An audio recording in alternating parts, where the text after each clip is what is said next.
Salut, je m'appelle Cosette. Et moi, Mélissa. Nous sommes mamans et nutritionnistes spécialisées en pédiatrie. Bienvenue sur l'alimentation des enfants dans le plaisir et la bienveillance, un podcast créé pour vous, les parents bienveillants, qui ont à cœur l'alimentation des enfants et de la famille. Notre mission est de vous accompagner dans les défis qui peuvent parsemer le chemin de la découverte alimentaire. Seul ou en compagnie d'invités, nous partagerons trucs et conseils pratiques à déguster tout en étant sur la route, en train de plier une brassée ou en relaxant avec un bon café réchauffé. Avec nous, vous comprendrez le pourquoi du comment pour vous donner ou redonner confiance en vos approches parfaitement imparfaites pour permettre à vos enfants de devenir des mangeurs heureux, compétents, curieux, intuitifs et bien dans leur corps, une bouchée à la fois, dans le plaisir et la bienveillance. Bonne écoute!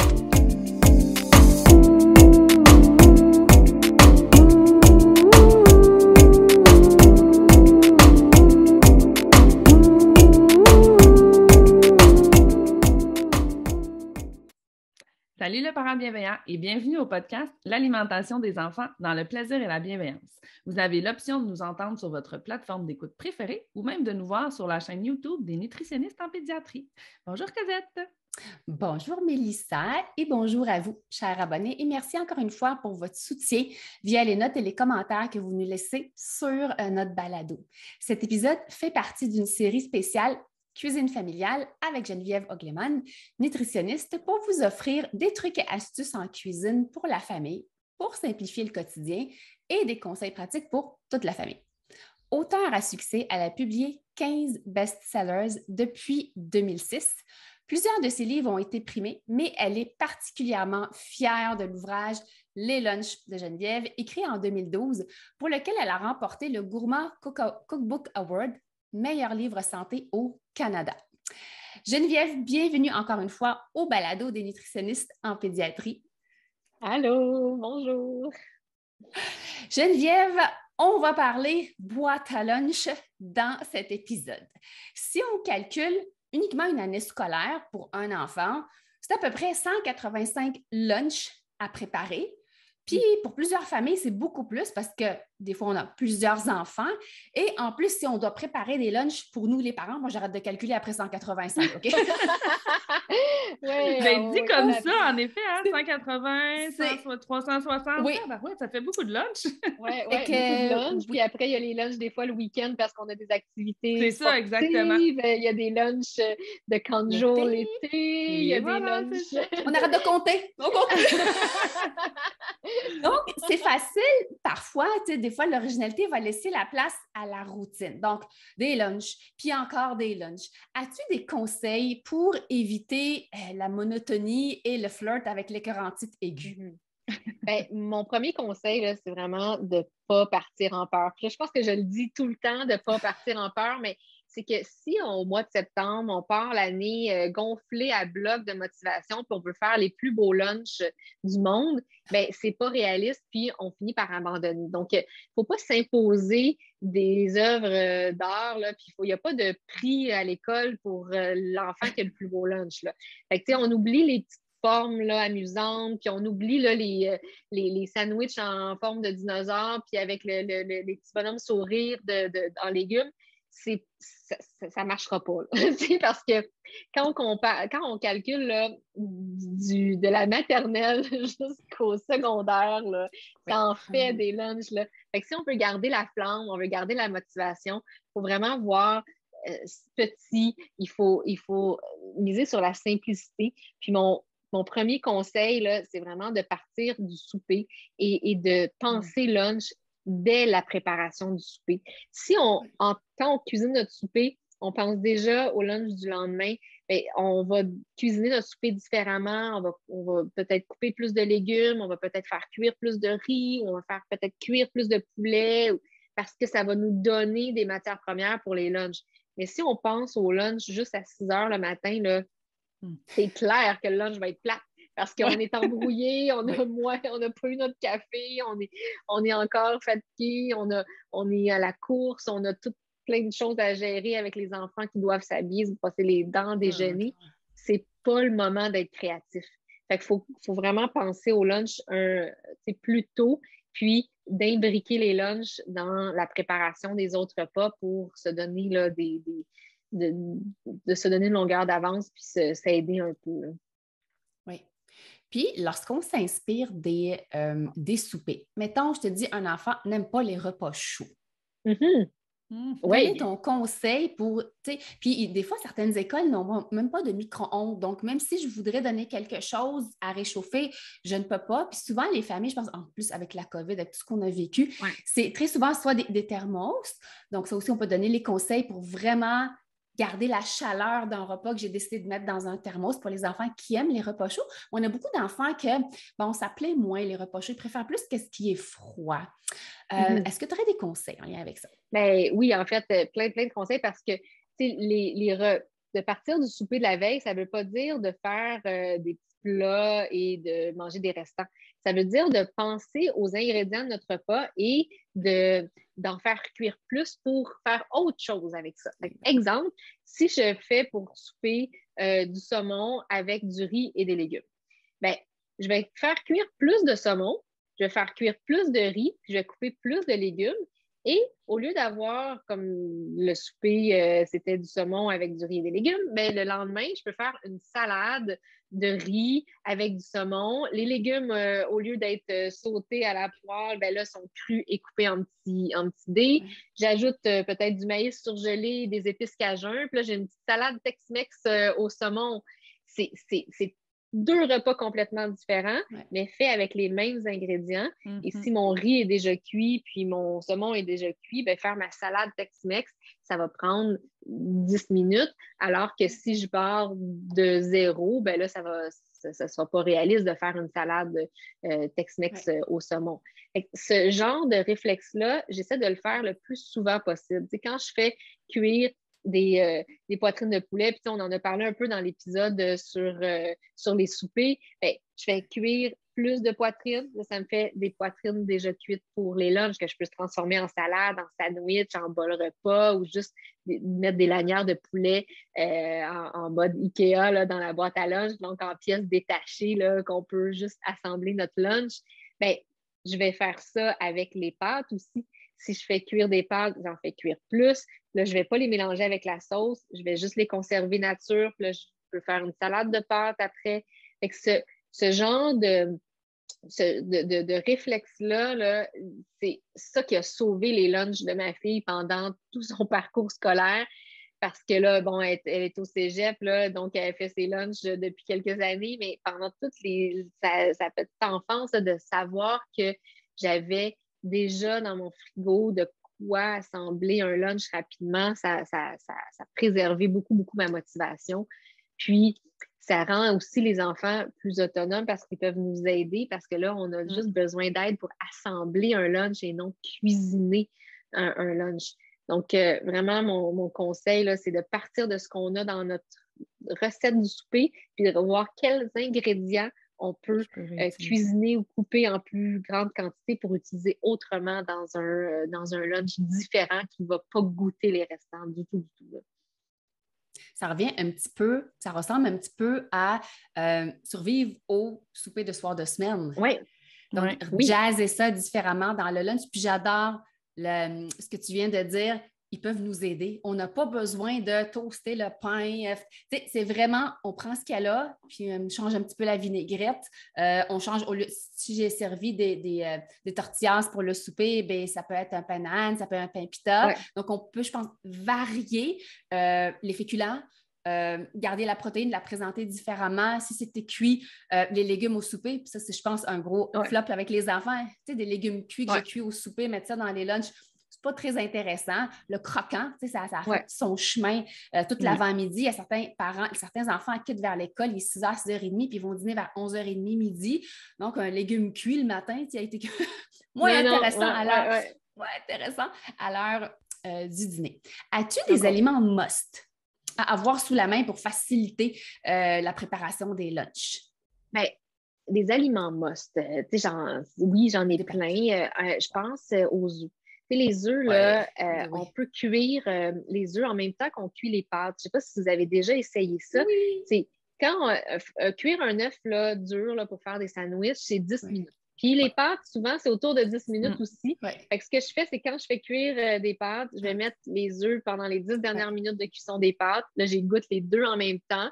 Donc, j'ai des œufs cuits durs qui ont été faits sans effort, là, parce que j'ai profité de la cuisson des pâtes pour faire cuire mes œufs. Puis un œuf en cuit dur, en coquille, c'est bon 5 jours au frigo. Donc, d'avoir comme ça le week-end, par exemple, on fait cuire plusieurs œufs et là, on peut s'en servir pour en mettre sur une salade. On peut faire une garniture pour les sandwichs. On peut faire des wraps. On peut en servir comme à la pièce, là, avec des cubes de fromage, des raisins, un œuf, des craquelins. Ça devient un petit lunch en pièces détachées. Donc, l'œuf, là, c'est un ingrédient économique. Ça coûte à peu près 25 sous un œuf. Ce prix-là, là, il n'a pas changé depuis le début de ma carrière. Ça fait longtemps que je suis le prix de l'œuf. Puis ça tourne toujours autour de 25 à 30 sous là, depuis les 20 dernières années. C'est quand même hallucinant comment l'œuf a été un peu protégé là, de l'inflation. Donc, un 25-30 sous par œuf et quand même une bonne source de protéines, puis une protéine polyvalente qu'on peut transformer de plein de façons. Puis le petit sandwich aux œufs mayonnaise, là, il y a moyen de le jazzer. On peut mettre la poudre de curry, on peut mettre de la moutarde de Dijon, on peut mettre des fines herbes, on peut mettre toutes sortes d'ingrédients qui vont nous permettre d'avoir jamais totalement le même sandwich, mais d'avoir toujours un sandwich qui est vraiment rapide à faire. Puis, un autre ingrédient là, que j'aime beaucoup utiliser, c'est pas vraiment un ingrédient, mais c'est plus de faire des salades repas, puis de faire des salades repas avec des légumineuses. Ma fille a toujours beaucoup aimé là, ce genre de salade-là où c'est soit une base de riz, soit une base de couscous, soit un grain de l'orge ou du quinoa. J'ai un grain, je mets une légumineuse, ça peut être des lentilles, ça peut être des légumineuses mélangées, ça peut être des haricots noirs, des haricots rouges. Puis je mets plein de légumes en dés, là, des céleris, des poivrons, tout ça, de l'oignon vert, vraiment plein de petits dés. Puis là, cette base-là, là, je l'assaisonne différemment. Je vais soit mettre une vinaigrette plus balsamique, une autre vinaigrette plus au miel, une autre vinaigrette un peu plus asiatique, une autre vinaigrette. Puis, fait qu'à chaque fois, c'est la vinaigrette qui va donner la personnalité au plat. Puis, c'est toujours très, très savoureux. Puis, en mettant la vinaigrette préférée de notre enfant, bien là, on permet de gagner des points puis d'avoir une salade repas qui va plaire. Tellement. Tu vois, ça, c'est un truc que j'utilise souvent, faire un petit peu plus de pâte, un petit peu plus de riz, même si ça a été mangé chaud au souper, ça va se manger froid dans les lunchs. Tu sais, les œufs, ça, c'est... Je pense que j'ai découvert ça l'année passée, moi, que je peux cuire les pâtes en même temps que les œufs. Je ne sais pas si c'est toi qui en a parlé, mais écoute, c'est un petit truc tellement fun parce que tu dis parfait, j'ai quasiment minimum deux repas parce que tu as tes œufs qui cuisent, tu as tes pâtes. Quand je dis deux repas, beaucoup plus que ça parce que tes pâtes, tu vas les jazzer de plusieurs façons, tes œufs également. Fait que ça, j'adore ce truc-là. Dis-moi, c'est quoi la ou les recettes gagnantes chez toi pour les lunchs ou les plus consultées sur ton site? Je ne sais pas si tu le sais. Ben, la plus consultée sur mon site qui a rapport au lunch, c'est les muffins aux bananes. J'ai des muffins aux bananes ultra d'après moi, je les conseille à toutes mes consultations, d'après moi. Fait que on doit aider Exactement. Mais en fait, c'est la recette la plus populaire de ma carrière, ces muffins aux bananes-là. C'était dans un de mes livres précédents qui est épuisé maintenant, puis j'ai pas eu le choix de la remettre sur Savouré parce que les gens me la demandaient. Et c'est vraiment la recette la plus populaire de Savouré là, depuis le début de la plateforme. Puis, c'est une recette simple à faire avec des bananes poquées, des vieilles bananes qui dorment dans le congélateur. Puis ils sont super moelleux, sont nourrissants. Ils sont super riches en fibres. Donc, moi, c'est souvent une des raisons pour laquelles je les conseille. Puis, c'est des brand buds, il y a du fer. Donc, c'est pour ça aussi que d'un point de vue consultation, presque à toutes les sauces, je peux les référer. Puis parce que moi, c'est une recette aussi qu'on mange régulièrement. Donc, je le sais qu'ils sont super bons, sont super moelleux. Les filles les adorent aussi. Donc, ils restent moelleux longtemps aussi. Oui, c'est ça, puis, exactement. Ils se congèlent. Puis quand ils sont dégelés, ils sont super bons encore. Fait que ça, c'est vraiment ma vedette, là, la recette là, superstar pour les lunchs. Puis Côté salé, j'ai une salade d'orzo aussi qui était dans mes livres précédents, que les gens cuisinaient beaucoup, qui m'ont redemandé et donc que j'ai mis là, gratuitement sur Savourer. C'est une salade d'orzo avec des bocconcini, des tomates, du thon. Et cette salade-là d'orzo, puis moi j'adore l'orzo, c'est comme une petite pâte toute petite là, en forme de grain de riz, là, puis qui est toute tendre sous la dent. Et c'est que je peux varier la recette à l'infini. À la base, la recette, elle contient de l'orzo, des tomates cerises, du thon, puis des mini bocconcini forme perle. Là, c'est comme gros comme le bout d'un doigt. Puis du basilic. Fait que là, c'est vraiment comme 5 ingrédients. Mais des fois, là, je remplace le thon par un restant de poulet cuit coupé en dés ou un restant de filet de porc coupé en dés ou par des crevettes nordiques que j'ai toujours dans le congélateur. Des fois, je remplace les tomates par un autre légume que j'ai, par des poivrons. Puis une autre fois, je vais remplacer le bocconcini par des cubes de cheddar ou par des cubes de mozzarella ou par... fait que finalement, ça devient une toute autre recette, mais c'est le même canevas. Puis ça, de travailler par canevas, là, de travailler avec de faire des remplacements d'ingrédients dans une recette, ça devient super efficace parce qu'on ne se tanne pas, ça devient créatif, puis c'est un antidote là, à la monotonie parce que la recette, elle va goûter différemment, mais c'est le même temps que ça prend, là, puis c'est pas une nouvelle recette, c'est une recette qu'on a l'habitude de faire, donc on va faire rapidement. Oui. Je vais t'avouer quelque chose. Moi, la recette de muffins aux bananes, sais-tu comment mon coco, qui était, moi, ce qui est moelleux, c'est vraiment difficile chez nous. Là. Tout ce qui colle, là, c'est plus difficile, mais je l'ai fait griller. Fait que je vais trancher. Tu sais, le muffin, je vais le couper en tranches, puis je vais le cuire dans la poêle c'est comme une toast, finalement. Un pain doré, comme. Un pain aux bananes. Puis là, je le coupe en petits cubes, puis je fais des brochettes. Tu sais, fait que j'ai mon muffin aux bananes avec une petite fraise. Ensuite, j'ai un cube de fromage. Mais c'est comme ça qu'il l'apprécie. Mais le goût, tu sais, j'en ai plein de recettes au muffin aux bananes. Tu sais, il y en a plein. Mais celle-ci, là, lorsqu'elle est grillée, là, elle a comme le goût sucré. Ça relève le goût sucré. Puis elle est vraiment bonne. En tout cas, je ne l'ai jamais essayé dans le grille-pain parce que le muffin n'est pas assez gros. Non, mais quelle bonne idée. Je vais essayer ça pour vrai. Ça me donne plein d'idées. Moi, je vois là, comme une assiette là, de... Tu sais, mettons, tu fais tes muffins, puis là, il en reste 2-3, puis là, avant de les perdre, là, tu fais comme un petit pain doré avec ça, là, tu les fais poêler avec du yogourt, puis avec... Oui, mais juste dans une poêle striée, parce qu'ils aiment ça voir les stries dessus. Écoute, sans même faire de pain doré, vraiment juste le muffin tel quel, griller un petit peu de sirop d'érable. Écoute, tu réinventes la recette. C'est comme ça qu'on fonctionne. Quand les cocos sont un peu moins aventureux, je dirais, un peu plus prudent. Il faut jazzer les muffins que tout le monde aime ou n'importe quelle recette, même les bartends, des fois, là, juste griller quelque chose, moi, c'est ce que je remarque, ça amène un petit quelque chose. Le crunchy, les enfants aiment quand ça croque. Ça réveille les saveurs. C'est fou. Ça devient une autre recette. Mais c'est ça, j'adore ça. Moi, j'adore quand les gens s'approprient ma recette et la font différemment ou la font évoluer. Ça, pour moi, là, c'est une grande victoire. Là. C'est signe que c'est plus ma recette, c'est devenu la recette là, de chaque personne. Puis, c'est ce que j'aime, c'est d'avoir un impact dans la vie des gens, mais en sachant que la recette a évolué, puis elle s'est transformée, puis elle est devenue autre chose, ben, c'est une belle récompense là, pour moi. Il y a des petits ajouts de temps en temps, des petites pépites de chocolat par-ci, par-là. Des fois, j'ajoute des petites graines de citrouille. Fait que ça change un petit peu le goût, mais la base reste quand même très, très, très, très bonne. Dis-moi, est-ce que tu es type lunch chaud ou froid? Bien, je suis plus type lunch froid. Puis, ma fille aussi. Puis, même quand il y avait des micro-ondes, parce qu'avec la COVID, ils ont retiré les micro-ondes de son école. Puis après, même... mais avant, c'était la file qu'elle aimait pas. Tu sais, attendre après le micro-ondes. Puis là, d'avoir un plat, des fois, qui était comme so réchauffé parce que là, il y a du monde qui attend derrière. Fait que là, même s'il n'est pas tout à fait prêt, tu t'en vas pour laisser ta place. Ou des fois, c'est le surveillant là, qui gère ça. Puis là, il finit par faire une rotation. Fait que là, c'est gelé pas c'est gelé, mais c'est froid dans le centre, ou c'est brûlant, ou c'est trop cuit.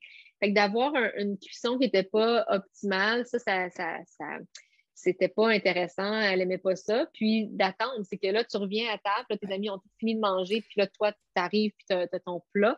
Fait que j'ai rapidement laissé de côté les plats à réchauffer pour remplacer ça par des sandwichs, des salades.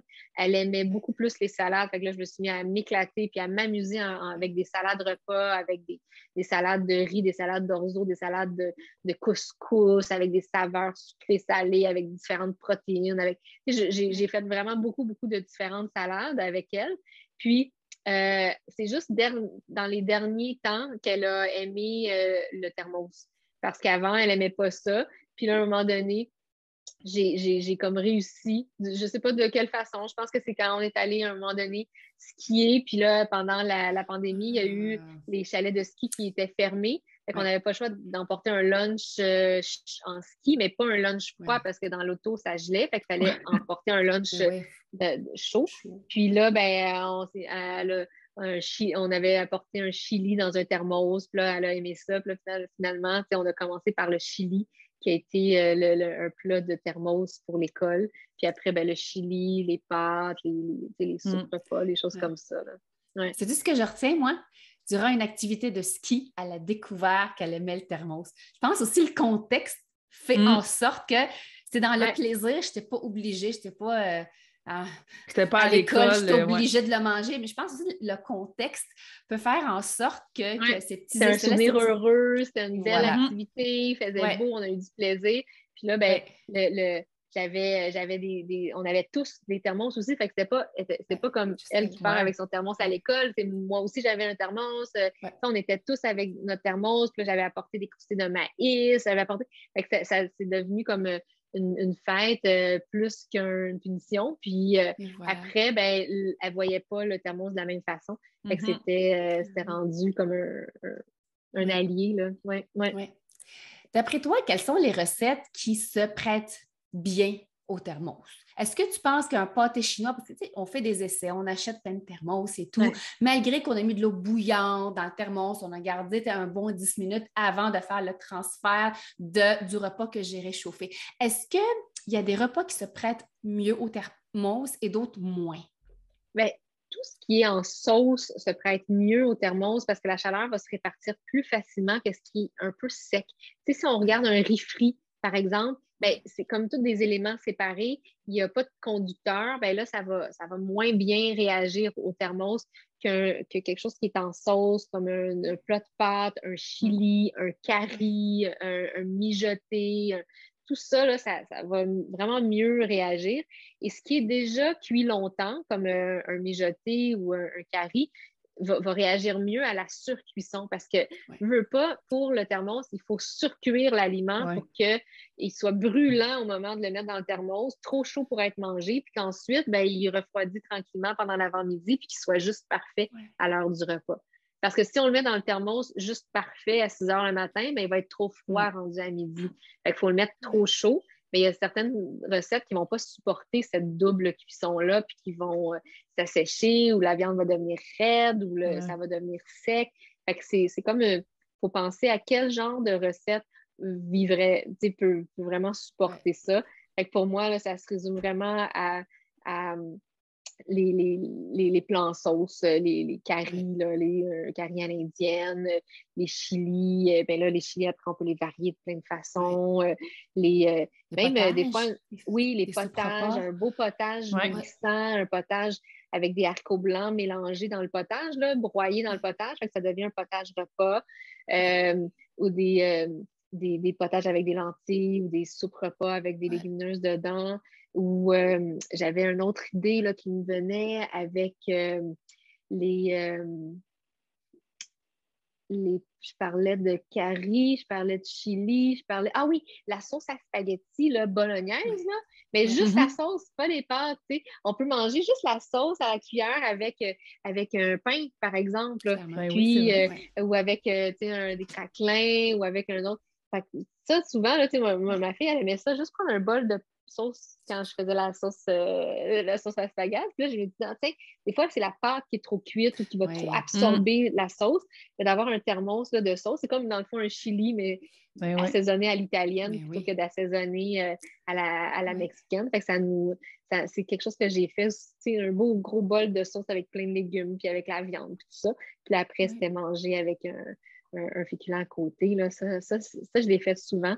Puis le thermos, ce que j'ai réalisé, c'est que c'est pas juste la sauce ou le plat en soi, mais c'est aussi le thermos en tant que tel. C'est important d'investir dans un bon thermos.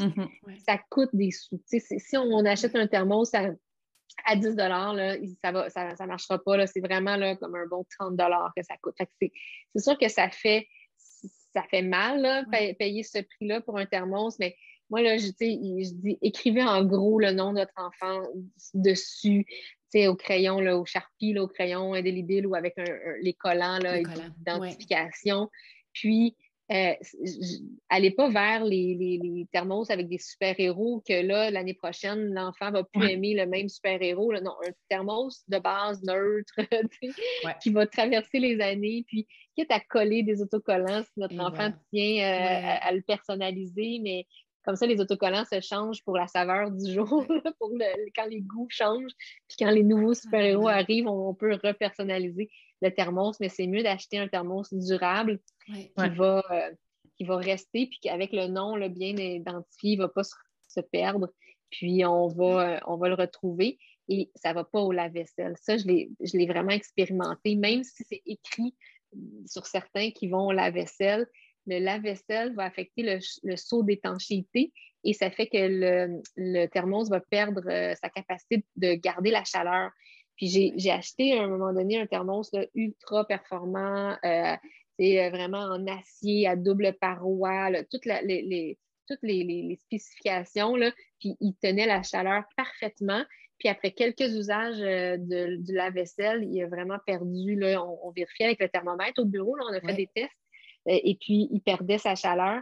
Puis, le même thermos lavé et séché à la main, bien, il a gardé sa température. Fait que c'est vraiment important de le laver à la main. Et puis, on peut laver le contenant dans la vaisselle parce que le contenant, il n'y a pas de caoutchouc autour. Mais c'est le couvercle qu'il faut laver à la main. Ah, OK. Oui, le contenant, c'est pas grave. Là. Le contenant, c'est en acier. Fait que même si des fois, il y a un petit peu de choses qui ont collé ou les petits restants ils ont séché, la vaisselle, là, on ne se casse pas la tête, mais c'est le couvercle c'est important de laver à la main.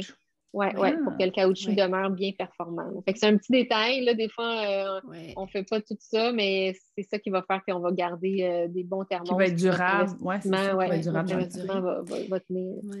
Puis chez les enfants, moi, l'autre conseil que je donne aux parents, surtout les plus jeunes, juste de s'assurer que l'enfant est capable d'ouvrir de l'ouvrir son petit thermos ou de demander de l'aide. À la COVID, c'était un peu plus difficile, mais là, je pense juste de vérifier que l'enfant est capable d'ouvrir. Puis si jamais il reste un restant, que l'enfant est capable de bien le fermer. Oui, pour que ça coule. De voir des belles surprises d'explosion de restants de lunch dans les boîtes à lunch. On a parlé de repas chaud. Repas froid, t'es-tu style bento? Un petit peu de tout? Ou tu préfères plus un wrap, une sandwich avec des choses à côté? Ben, j'ai fait de tout, là, mais le bento, ça, c'est quand même populaire depuis peu de temps. Là, ça existe depuis très, très, très longtemps, mais la popularité a vraiment grandi dans les dernières années. Puis, ma fille était déjà grande, puis elle faisait déjà ses lunchs tout seul. Là, fait que j'ai moins embarqué dans cette mode-là là, des petits compartiments. Mais ce que je faisais quand elle était plus petite, c'est qu'elle avait plusieurs contenants. Fait que c'est le même principe, mais avec pas le même moule, là, le même, la petite boîte avec les compartiments. Mais ça, j'ai toujours beaucoup aimé parce que ça permet de passer des petits restes, Tellement. D'avoir des petits cubes de poulet, des petits cubes de fromage. Des fois, c'est juste d'avoir 4-5 raisins, 3 fraises, puis d'avoir 2 craquelins. Puis là, ça finit par tout ça former un tout bien équilibré, varié, complet. Mais on n'a pas le sandwich, là, le gros sandwich devant. Puis pour un enfant qui qui aime ça choisir, puis qui aime ça, avoir le contrôle, puis décider, mais d'avoir là, ce buffet-là devant soi, c'est très, très pratique. Puis ça nous permet, ça permet de varier, ça permet de diviser aussi le risque là, de ne pas avoir là, juste comme un seul plat, puis mettre tous nos œufs dans le même panier, mais d'avoir plusieurs choix là, d'aliments comme ça. On est sûr que notre enfant va bien manger, même s'il ne mange pas tout. Là, il va picosser là, quand il va venir choisir. Puis il y a beaucoup de cocos qui ont des gros défis là, de pouvoir manger. Ils n'ont pas d'appétit sur l'heure du dîner. Donc, nous, les boîtes bento, c'est souvent quelque chose qu'on va conseiller parce que juste voir la sandwich, ils n'ont pas faim. Voir une sandwich, ils n'ont pas envie de la manger. Fait que finalement, ils ne mangent pratiquement pas versus que dans le bento, tu l'as bien dit, il y a quelques raisins. Fait qu'il a peut-être mangé un raisin, 2 craquelins, un morceau de poulet, un morceau de fromage. C'était pas beaucoup, mais au moins, c'est déjà un petit peu plus que de ne pas avoir mangé du tout sa sandwich. Puis c'est moins intimidant pour eux, justement, qui n'ont vraiment pas d'appétit. Là, déjà, il y a peut-être quelque chose de plus qui leur fait envie versus quand c'est juste un gros repas. Il y a beaucoup plus de gaspillage. Puis même pour les parents, ça devient aussi un peu fâchant parce que là, j'envoie ça, la boîte à lunch, je fais tout le temps plein. C'est ça exactement. Fait qu'il y a cet avantage-là. Puis on le dit aussi, des fois, l'avantage de la bento, moi, ce que je trouve versus les petits plats, c'est que, encore une fois, souvent, les enfants sont bien pressés de manger. Ils n'ont pas tout le temps beaucoup de temps non plus. Ils ne prennent pas le temps toujours d'ouvrir de tout. Fait que le bento a cet avantage-là. Il rouvre ça, tout est là. Fait qu'il y a pas. Fait qu'il va tout de suite pouvoir versus.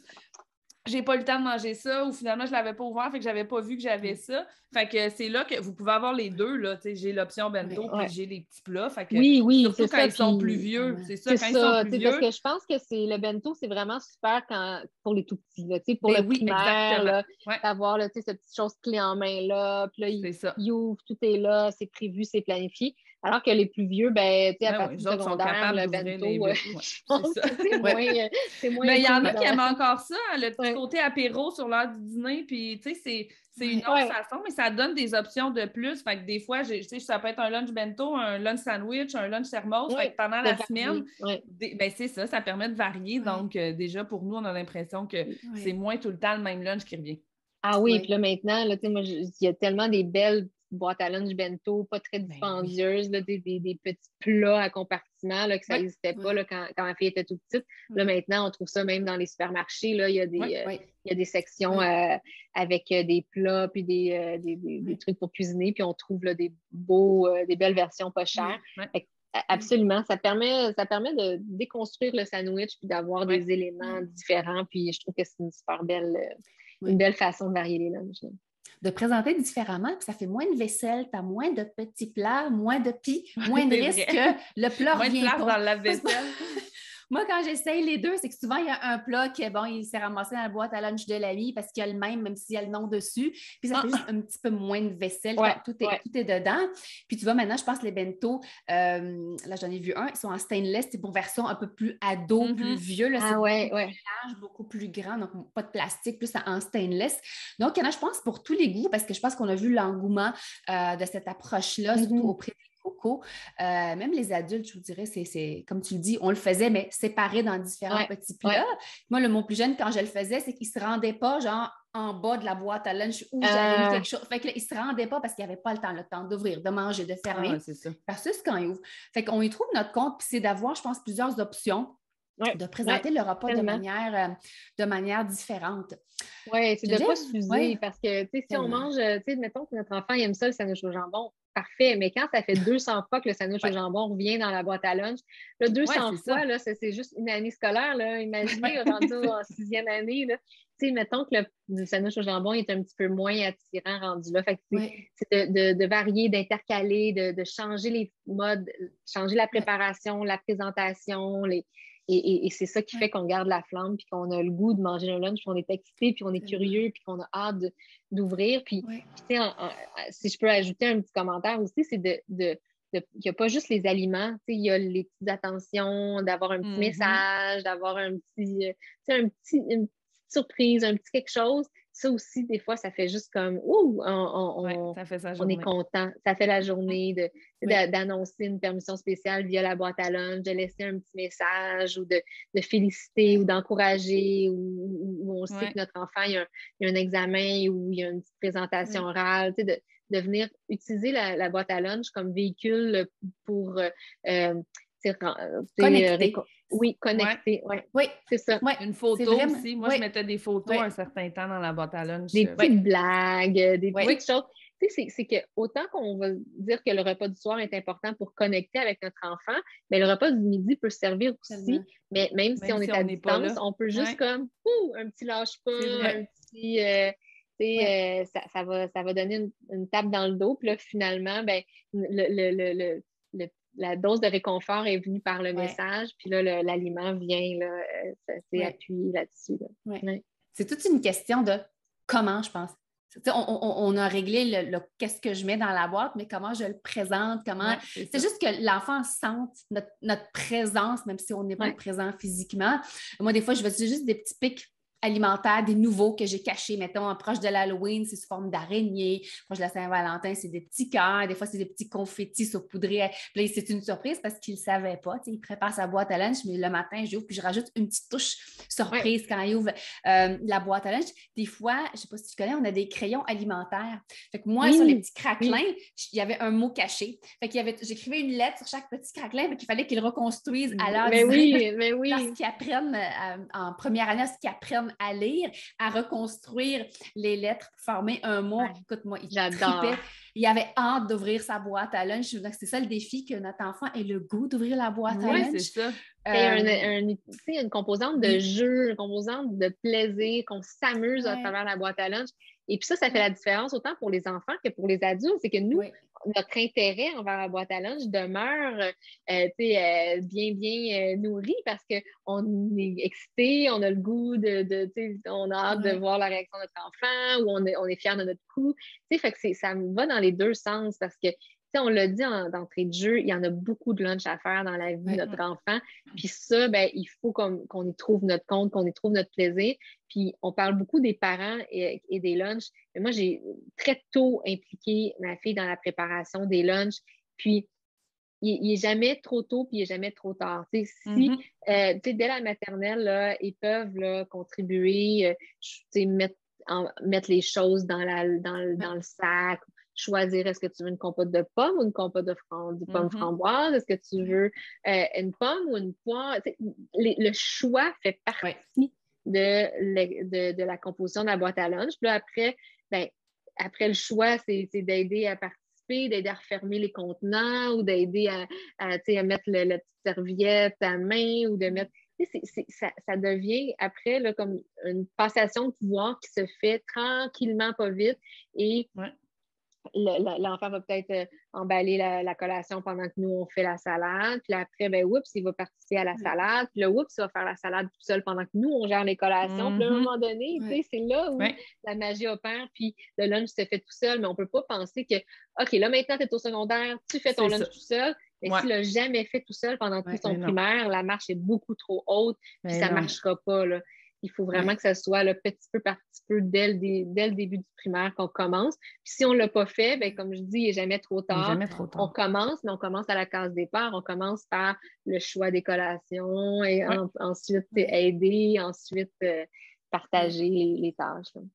C'est une compétence qu'on veut que les jeunes développent parce que quand ils vont être adultes, on ne veut pas justement que ce soit son lunch n'est pas fait qu'il ne mange pas ou non, il va apprendre. Il faut qu'il apprenne à le faire si on veut qu'il devienne autonome aussi comme adulte quand il va partir de la maison puis que je ne sois pas obligée d'aller reporter sa boîte à lunch au travail ou de l'appeler pour lui dire « Hey, c'est l'heure de la collation, as-tu fait ta boîte à lunch? » Oui, c'est ça. Mais ou tout simplement qu'il aille vers la restauration. Exactement.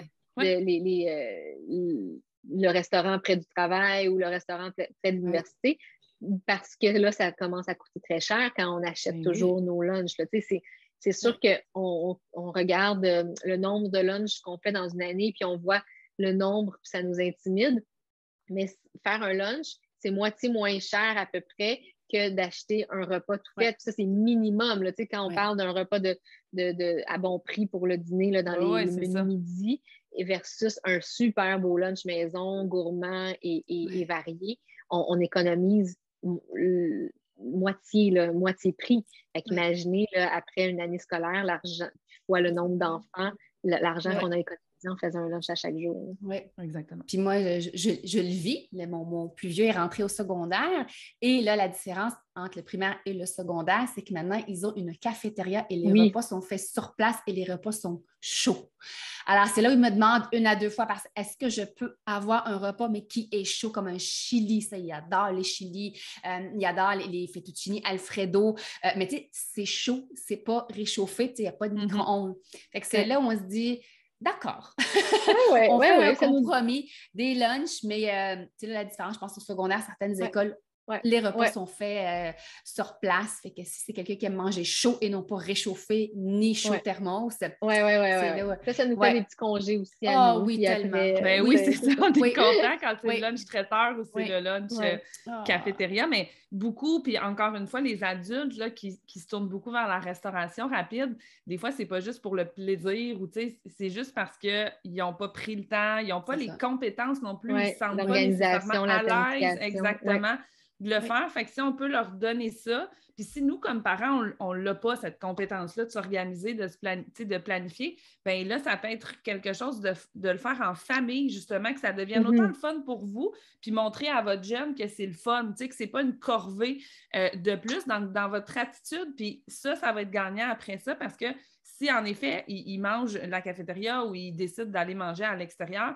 c'est peut-être parce qu'il va vraiment avoir envie de ces recettes-là et non pas parce qu'il ne sait pas se faire un lunch, puis parce qu'il n'a pas eu le temps ou il n'a pas pris le temps.